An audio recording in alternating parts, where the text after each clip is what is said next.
আজ শুক্রবার 12ই পৌষ 2023 সালের 29শে ডিসেম্বর। বৃশ্চিক রাশি, বৃশ্চিক লগ্ন, স্করপিয়ান সাইন জাতক জাতিকাদের আজকের দিনটি কিন্তু এক প্রকার বেশ কাটতে চলেছে।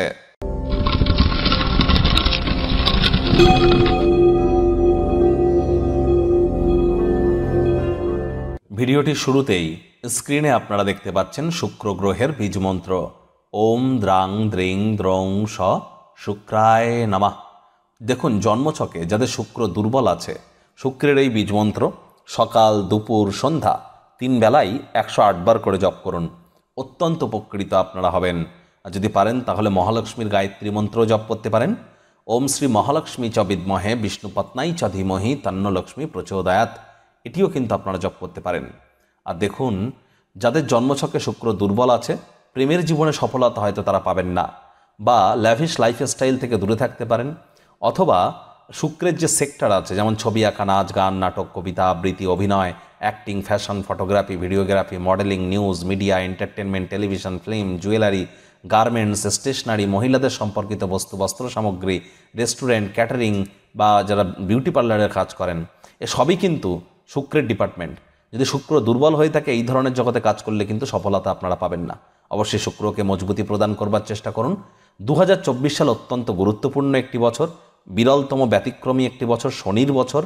সংখ্যাতত্ত্ববিদ্যা অনুযায়ী যোগ করলে আপনাদের ক্ষেত্রে ঠিক কেমন অতিবাহিত হবে সে বিষয়ে বিস্তারিত আলোচনা সহ একটি ভিডিও চ্যানেলে অলরেডি আপলোড করা হয়েছে। সময় সুযোগ বুঝে একবার দেখে বা শুনে নিতে ভুলবেন না। ভাগ্যমিটার আজ আপনাদের বলছে 7 আউট অফ 10, ভাগ্য আপনাদের অনুকূলেই থাকবে। তবে সম্পর্কের খাতে আপনাদেরকে একটু সাবধানতা অবলম্বন করেই চলতে হবে। আজ আপনাদের লাকি নাম্বার থাকবে 4 এবং লাকি কালার থাকবে গ্রে অ্যান্ড ব্রাউন, বাদামি এবং ধূসর রং। অতীতে যে সমস্ত ক্রিয়াকলাপে আপনারা সময় অতিবাহিত করেছিলেন, তার ফলস্বরূপ আপনারা কিন্তু এখন নতুন নতুন প্রত্যয় উপলব্ধি করবেন। আর যারা বিভিন্ন ক্ষেত্রে অর্থ উপার্জন করে রেখেছিলেন বা অর্থ বিনিয়োগ করে রেখেছিলেন, সেখান থেকে কিন্তু কমিশন, ডিভিডেন্ড বা রয়্যালটি থেকে আপনারা বেনিফিটেড হতে পারেন। ক্রিয়েটিভ চিন্তাভাবনাকে কাজে লাগান, মনে ক্রিয়া করা নতুন টাকা পয়সা রোজগারের ধান্দাগুলির সুযোগ নিন, অবশ্যই উপকৃত হবেন। আজ কায়িক পরিশ্রম হলেও শরীর মনে সতেজতা এবং তরতাজাই আপনারা অনুভব করতে চলেছেন। দীর্ঘদিনের পুরনো রোগশোক, অসুস্থতা থেকেও আজ মুক্তি পাওয়ার দিন, পরিত্রাণ পাওয়ার দিন। অর্থগত ব্যাপারে আয় ইনকাম আজ আপনাদের বাড়বে। আর্থিক লেনদেন বিনিয়োগের জন্য দিনটি আপনাদের পক্ষেই থাকবে। নতুন উদ্যোগ পরিকল্পনার পাশাপাশি নতুন নির্মাণ কার্যের শুরুয়াত আজ করা যেতেই পারে। চাকরিজীবী যারা আছেন, তাদের অফিসে কম কথা বলে কাজ বেশি করতে হবে, মনের থেকে মস্তিষ্ককে বেশি দাম দিতে হবে। কোনো প্রকার অফিস পলিটিক্স বা গসিপিংয়ের অংশ যেন হবেন না, বসের কিন্তু কুনজরে পড়ে যেতে পারেন। রাজনীতিবিদ যারা আছেন, জনসংযোগ বৃদ্ধি করুন, সমাজসেবা, দান ধ্যান, ধর্মীয় ক্রিয়াকলাপে অগ্রণী ভূমিকা নিন, সমাজে আপনাদেরও প্রভাব প্রতিপত্তি বাড়বে। শিক্ষার্থী বিদ্যার্থীদের পড়াশোনায় মনোযোগ আরও বৃদ্ধি করতে হবে।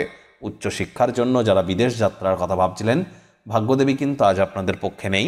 আজ আপনাদের সন্তান সন্ততি থেকে থাকলে তাদের দিকে কঠোর সজাগ দৃষ্টি বজায় রাখুন, অসৎ সঙ্গে কিন্তু চলেই যেতে পারে। প্রেমিক প্রেমিকা, স্বামী স্ত্রী উভয়ের ক্ষেত্রেই বলবো, রূঢ় বাক্যের প্রয়োগ, অশ্লীল ব্যবহার যেন করবেন না। তৃতীয় কোনো ব্যক্তিকে সম্পর্কের মধ্যে প্রবেশ করতে দেবেন না, সন্দেহবাতিক হলেই কিন্তু মারাত্মক ক্ষতি। আজ কর্মক্ষেত্রে কোনো অসাধারণ ব্যক্তিবর্গের সাথে দেখা সাক্ষাৎ হতে পারে। ভ্রমণযুক্ত প্রবল, সেই ভ্রমণ লাভদায়ক হলেও খরচ সাপেক্ষ হতে চলেছে। গৃহের পরিবেশে কোনো প্রকার পরিবর্তন করবার আগে সকলের সম্মতি পেয়েছেন কিনা একবার খতিয়ে দেখে নিতে যেন ভুলবেন না। তা না হলে অহেতুক তর্ক বিতর্ক করে সময় নষ্ট করতে পারেন। প্রেমিক প্রেমিকা, স্বামী স্ত্রী, তৃতীয় কোনো ব্যক্তিকে সম্পর্কের মধ্যে প্রবেশ করতে দিলে, রূঢ় বাক্যের প্রয়োগ, অশ্লীল ব্যবহারের আশ্রয় নিলে সম্পর্কের অবনতি কিন্তু হতেই পারে। আজ আপনাদের অবশ্যই উচিত কোনো প্রকার ক্ষেত্রে ধৈর্যে বসতে লক্ষ্মী, অর্থাৎ ওয়েট অ্যান্ড ওয়াচ পলিসি গ্রহণ করা। তাড়াহুড়ো হটকারিতা কোনো ক্ষেত্রেই যেন করবেন না।